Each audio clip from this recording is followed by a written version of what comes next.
The Pakistani-American suspect has admitted driving the explosives-filled SUV into the heart of Times Square Saturday night. And Faisal Shahzad has told FBI interrogators that while he trained in a terror camp, he alone carried out the botched attack on Midtown Manhattan. Make no mistake, although this car bomb failed to properly detonate, this plot was a very serious attempt. The 30-year-old Shahzad, who was born in Pakistan and became a naturalized U.S. citizen just a year ago, now faces numerous terror charges. They include attempting to use a weapon of mass destruction and attempting to kill and maim persons within the United States.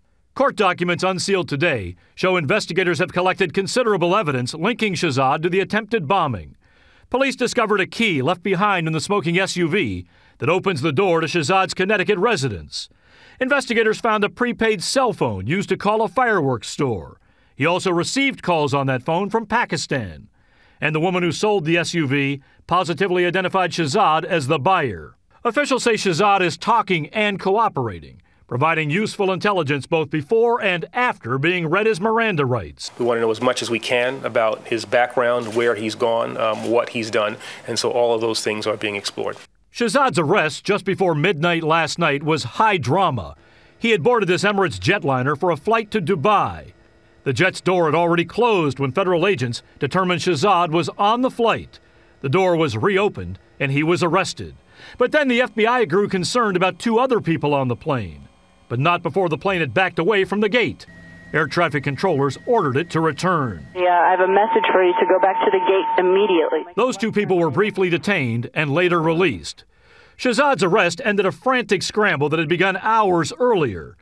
The FBI had been watching him since late Sunday after his name emerged in the investigation. But sources say Shahzad got spooked when word leaked yesterday that the FBI was looking for a Pakistani-American. Shahzad left his Connecticut apartment, and agents first suspected he might run for the Canadian border. For a while, it seems, perhaps more than an hour, they weren't even sure where he was. But the focus quickly turned to Kennedy Airport. Sources say Shahzad raised red flags in paying cash without a reservation for a last-minute flight. And Customs and Border Protection agents, who had been alerted to watch for him, ultimately matched his name to the passenger manifest for the Dubai flight. Officials say they still have no solid proof that Shahzad was part of any larger plot, but he is the latest U.S. citizen or resident to be charged as a terrorist.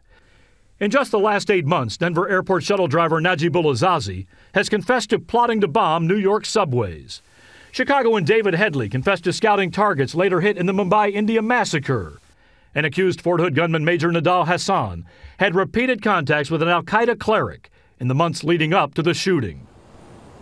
Now, one more thing about Shahzad. He apparently left behind a loaded 9mm gun in the car he drove to the airport. He'll be in court tomorrow. Katie? And Bob, what are authorities saying about the time he spent in Pakistan? Well, his trip to Pakistan might be key. He apparently went there to visit friends and family, but investigators want to know who else he might have visited.